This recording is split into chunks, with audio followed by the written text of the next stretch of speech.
ನಮಸ್ಕಾರ ಎಲ್ರಿಗೂ. ನಾನು ನವೀನ್ ಕುಮಾರ್ ಅಂತ ನಗರಸಭೆ ನಾಮನಿರ್ದೇಶನ ಸದಸ್ಯರಾಗಿ ಮಾತಾಡ್ತಾ ಇದ್ದೀನಿ.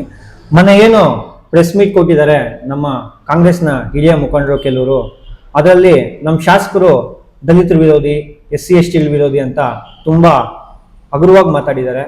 ನಾನು ಕೇಳೋದು, ಸರ್ ನಿಮ್ಮನ್ನಿಷ್ಟೇ, ಯಾಕಂದರೆ ಹಿಂದೆ ನೀವು ಬೇಜಾನ್ ಶಾಸಕರು ನೋಡ್ಕೊಂಡು ಬಂದಿದ್ದೀರಾ. ಯಾರಾದರೂ ಒಬ್ಬ ಶಾಸಕರು ಆಗಲಿ, SC ST ಮನೆಗಳಿಗೆ ಆಗಲಿ, ಯಾರಾದರೂ ಹೋಗಿ ಅವ್ರ ಮನೆಯಲ್ಲಿ ಯೋಗ ಕ್ಷೇಮ ವಿಚಾರಿಸಿ ಅವ್ರ ಮನೆಯಲ್ಲಿ ಊಟ ಉಪಚಾರಗಳನ್ನೆಲ್ಲ ಮಾಡಿ ಮನೆ ಹತ್ರನೂ 26ರಿಂದ 32 ಆಫೀಸರ್ಸ್ನ ಕರ್ಕೊಂಡೋಗಿ ಅವ್ರ ಪ್ರಾಬ್ಲಮ್ ಸಾಲ್ವ್ ಮಾಡಿದೆ.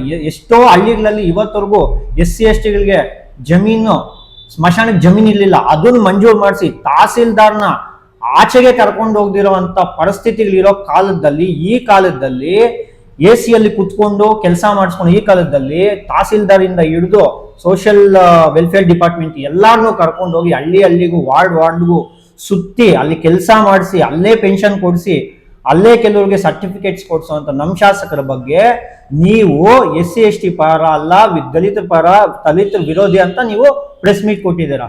ಸರ್, 10 ಅಂಬಾ ಆಂಬುಲೆನ್ಸ್ ಗೌರ್ಮೆಂಟ್ ಅಲ್ಲ ಸರ್ ಕೊಟ್ಟಿರೋದು. 10 ಅಂಬಾ ಆಂಬುಲೆನ್ಸ್ ಅವ್ರ ಪರಿಶ್ರಮ ಅಕಾಡೆಮಿ ಕಟ್ಟಿ, ಅವ್ರ ಪರಿಶ್ರಮದಿಂದ, ಅವ್ರಿಗೆ ಅಪ್ಪ ಅಮ್ಮ ಇಲ್ಲ, ಅವ್ರಿಗೆ ಅಪ್ಪ ಅಮ್ಮ ತೀರ್ಕೊಂಡಿರೋ ಬಾಧೆ ನಿಮಗೇನು ಗೊತ್ತಾಗುತ್ತೆ ಸರ್? ಕಷ್ಟಪಟ್ಟು ಬಂದಿರೋ ಬಾಧೆ ಅವ್ರಿಗೆ ಗೊತ್ತಾಗುತ್ತೆ, ಎಷ್ಟು ಕಷ್ಟಪಟ್ಟು ಮೇಲೆ ಬಂದಿದ್ದೀನಿ ಅಂತ. ಆನ್ ಟೈಮ್ ಅವ್ರ ಅಪ್ಪ ಅಮ್ಮ ಹಾಸ್ಪಿಟಲ್ಗೆ ಹೋಗಿದ್ದೆ, ಅವ್ರು ಎಷ್ಟೋ ಸಲ ಹೇಳಿದ್ದಾರೆ, ನಮ್ಮ ಅಪ್ಪ ಅಮ್ಮ ಆನ್ ಟೈಮ್ಗೆ ಹೋಗಿದ್ರೆ ಬದುಕ್ತಿದ್ರು ಅಂತ.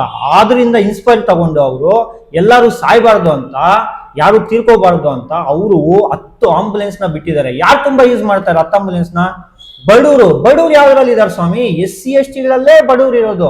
90% SC ST ಬಡವರು, ಶೋಷಿತರು ನಾವೆಲ್ಲ ಎಲ್ಲಿದ್ದೀವಿ ಅಲ್ಲೇ ಇರೋದು. 80% ಅಂಬಾ ಆಂಬುಲೆನ್ಸ್ನ ಯೂಸ್ ಮಾಡ್ತಾ ಇರೋದು ಯಾರು? ನಾವು SC ಮತ್ತೆ ST ಪರ್ಸನಲ್ ಆಗಿ ನಾನೇ 3 ಸಲ ಕಳ್ಸಿದ್ದೀನಿ ನನ್ನ ವಾರ್ಡ್ಗೆ. ಓಕೆನಾ? ಸೊ ನೀವು ವಿಡಿಯೋಸ್ ಚೆಕ್ ಮಾಡ್ಕೊಬೋದು ಬೇಕಂದ್ರೆ. 3 ಸಲ ನಾವು SC ST ದಲಿತರನ್ನೇ ಆ ಆಂಬುಲೆನ್ಸ್ ಅಲ್ಲಿ ಎತ್ಕೊಂಡು ಹೋಗಿರೋದು ಸ್ವಾಮಿ. ಮತ್ತೆ ಸ್ಕಾಲರ್ಶಿಪ್ ಯಾವತ್ತಾದ್ರೂ ನಿಮ್ ಯೋಗ್ಯತೆಗೆ ನೋಡಿದಿರಾ ಸ್ವಾಮಿ? ಅಂತ ಸ್ಕಾಲರ್ಶಿಪ್ ಅವ್ರು ಕೊಟ್ಟಿರೋದು ಯಾರಕ್ಕೆ ಸ್ವಾಮಿ? ಯಾರು ಕೊಡ್ತಾ ಇದಾರೆ? ಆಂಬುಲೆನ್ಸ್ ಬಿಟ್ಟು ನಿಮ್ಗೆ ಗೊತ್ತಾ ಸ್ವಾಮಿ ಎಷ್ಟು ಖರ್ಚಿರುತ್ತೆ ಒಂದು ಆಂಬುಲೆನ್ಸ್ ಕೈಯಿಂದ ಖರ್ಚು ಮಾಡ್ಬೇಕು ಅಂದ್ರೆ? ಗೊತ್ತು. ನಮ್ಮ ಶಾಸಕರ ಬಗ್ಗೆ ಹಗುರವಾಗಿ ಮಾತಾಡ್ತೀರಾ. ಯಾಕೆ ನಮ್ಮ ಶಾಸಕರು ದಲಿತರ ಮನೆ ಹತ್ರ ಹೋಗ್ಬಾರ್ದು? ಯಾಕಂದ್ರೆ ನೀವು ಮಾತ್ರ ದಲಿತರು, ನೀವು ಮಾತ್ರ SC ST ನಿಮ್ಮ ಮನೆಗಳಿಗೆ ಮಾತ್ರ ಬರಬೇಕು. ದುಡ್ಡಿರೋರು ಹೆಂಗೋ ಹೋಗ್ತೀರಾ ಸ್ವಾಮಿ? ಫ್ಲೈಟ್ ಹಾಕೊಂಡು ಹೋಗ್ತಿರೋ, ಇಲ್ಲ ಇನೋವಾ ಕಾರಲ್ಲಿ ಹೋಗ್ತಿರೋ, ಇಲ್ಲ ಫಾರ್ಚುನರ್ ಕಾರಲ್ಲ. ಸೊ ಬಡವ್ರು ಎಲ್ಲಿ ಹೋಗ್ಬೇಕು ಸ್ವಾಮಿ? ಅದಕ್ಕೆ ಅಂಬಾ ಆಂಬುಲೆನ್ಸ್ SC ST ಅವರೇ ತುಂಬಾ ಯೂಸ್ ಮಾಡೋದು, SC ST ಅವ್ರು ಬಿಟ್ಟಿರೋಗೋಸ್ಕರನೇ. ಸೊ ಇವತ್ತು ಬರೀದ್ದು ಹೇಳ್ತಾ ಇದ್ದೀನಿ, ಶಾಸಕರು ಬಗ್ಗೆ ಮಾತಾಡುವಾಗ ಸ್ವಲ್ಪ ಎಚ್ಚರಿಕೆಯಿಂದ ಮಾತಾಡಿ, ಒಂದು ಗೌರವಯುತ ಬಗ್ಗೆ ಮಾತಾಡಿ. ಯಾಕಂದ್ರೆ ನೀವು ಹಿರಿಯರಿದ್ದೀರಾ, ನಿಮ್ಗೆ ಹೇಳೋಷ್ಟು ನಾನು ದೊಡ್ಡವನಲ್ಲ. ಮಾತಾಡುವಾಗ ದೇಹ ತೂಕವಾಗಿದ್ರೆ ಸಾಕು, ಮಾತುಗಳು ತೂಕವಾಗಿರ್ಬೇಕು ಸರ್, ಅರ್ಥ ಮಾಡ್ಕೊಳ್ಳಿ. ಇದು ಎಚ್ಚರಿಕೆ ಕೊಡ್ತಾ ಇದ್ದೀನಿ ನಿಮ್ಗೆ. ನೆಕ್ಸ್ಟ್ ಅವ್ರ ಬಗ್ಗೆ ಇನ್ನೊಂದು ಸರಿ ಏನಾದ್ರು ನೀವು ಈ ತರ ದಲಿತ ವಿರೋಧಿ ಅಂತಿರಲ್ವಾ?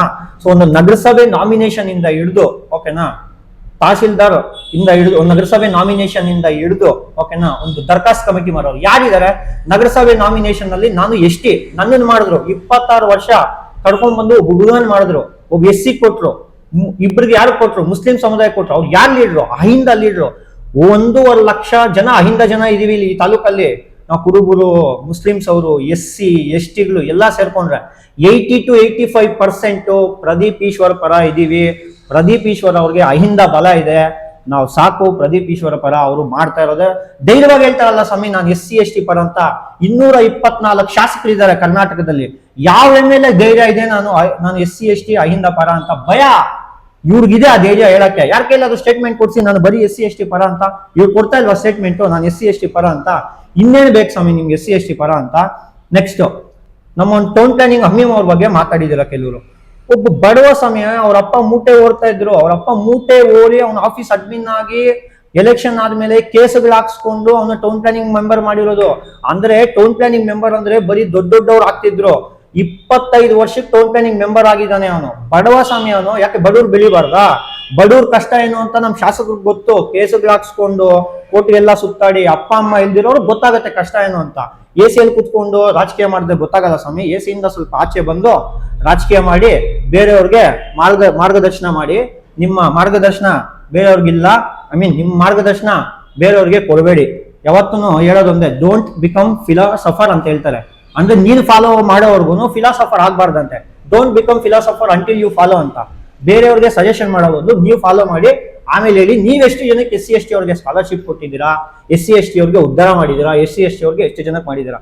ನೆಕ್ಸ್ಟ್ ಇನ್ನೊಬ್ರು ಮಾತಾಡೋದು ನೋಡಿದ್ರೆ ಅಪ್ಪ ಪೋಲಿಗಳು ಅಂತ. ಏನ್ ಸ್ವಾಮಿ ಅಪ್ಪ ಪೋಲಿಗಳು ಅಂದ್ರೆ ಬಾಡಲ್ ಕುಡಿಸೋರ್ನ ಅಪ್ಪ ಪೋಲಿಗಳು ಅಂತಾರೆ, ಓಕೆನಾ, ಕುಡಿಯೋರ್ನ ಅಪ್ಪ ಪೋಲಿಗಳು ಅಂತಾರೆ. ಆ ಕೆಲಸ ಮಾಡ್ತಾರಲ್ಲ ನಾವ ಮತ್ತೆ ಕೇಸ್ಗಳು ಹಾಕ್ಸ್ಕೊಂಡಿರೋದು ಅಂತ. ಅವ್ರ ಕೇಸ್ಗಳು ಹಾಕ್ಸ್ಕೊಂಡಿರೋದು ನಮ್ಮ ವಿನಯ್ ಬಂಗಾಳಿ ಅವರಾಗಿರ್ಲಿ, ಹಮೀಮ್ ಅವರಾಗಿರ್ಲಿ, ಅವರೆಲ್ಲ ಕೇಸ್ಗಳು ಹಾಕ್ಸ್ಕೊಂಡಿರೋದು ಸ್ವಾಮಿ ಪಾರ್ಟಿಗೋಸ್ಕರ ಜೆಂಡಾ ಕಟ್ಬಿಟ್ಟು ಬ್ಯಾನರ್ ಕಟ್ಬಿಟ್ಟು, ಓಕೆನಾ, ಪಾರ್ಟಿ ವಿರುದ್ಧವಾಗಿ ಏನು ಹೋಗಿಲ್ಲ, ಪಾರ್ಟಿ ಪರವಾಗಿ ಕೆಲಸ ಮಾಡಿ ಅವ್ರ ಕೇಸ್ಗಳು ಹಾಕ್ಸ್ಕೊಂಡಿರೋದು. ನಾನೆಲ್ಲೋ ಇದ್ದೆ, ನಾನು ಒಬ್ಬ ST ಸಮುದಾಯದ ಸೇರಿದವನು ಹುಡುಗ, ನನ್ನನ್ನು ತಗೊಂಡ್ಬಂದು ನಾಮಿನೇಟೆಡ್ ಕೌನ್ಸಿಲರ್ ಮಾಡಿದ್ರು. ಯಾಕಂದ್ರೆ ನೀವು ಮಾಡಿದ್ರೆ ಆಗ್ತೈತಾ? ಬೇರೆಯವ್ರು ಏನಾದ್ರು ನಾಮಿನೇಟೆಡ್ ಕೌನ್ಸಿಲರ್ ಆಗ್ಬೇಕಂದ್ರೆ ದೊಡ್ಡ ದೊಡ್ಡ ಇನ್ಫ್ಲೂಯೆನ್ಸ್ಗಳು ಬೇಕು, 30 ವರ್ಷ 40 ವರ್ಷ ಪಾರ್ಟಿ ದುಡಿಬೇಕಾಗಿತ್ತು. ಒಬ್ಬ ನಿಷ್ಠಾವಂತ ಕಾರ್ಯಕರ್ತನ ಬೆಳೆಸೋದು ಪ್ರದೀಪ್ ಈಶ್ವರ್ ಅವರು. ಪ್ರದೀಪ್ ಈಶ್ವರ್ ಅವರು ಯಾವತ್ತು ಅಹಿಂದ ಪರ ಇರ್ತಾರೆ. ಅವ್ರ ಬಗ್ಗೆ ಮಾತಾಡೋಕ್ಕಿಂತ ಮುಂಚೆ ಎಚ್ಚರವಾಗಿರ್ಲಿ. ನಮ್ಮ ಡ್ಯಾನ್ಸ್ ಸಿನಣ್ಣ ಅವರು ಆಲ್ರೆಡಿ ನಿಮ್ಗೆ ಹೇಳಿದ್ದಾರೆ ಅವ್ರು ಏನೇನು ಮಾಡಿದ್ದಾರೆ ಅಂತ, ಯಾರ್ಯಾರು ಏನೇನು ಮಾಡಿದ್ದಾರೆ ಅಂತ.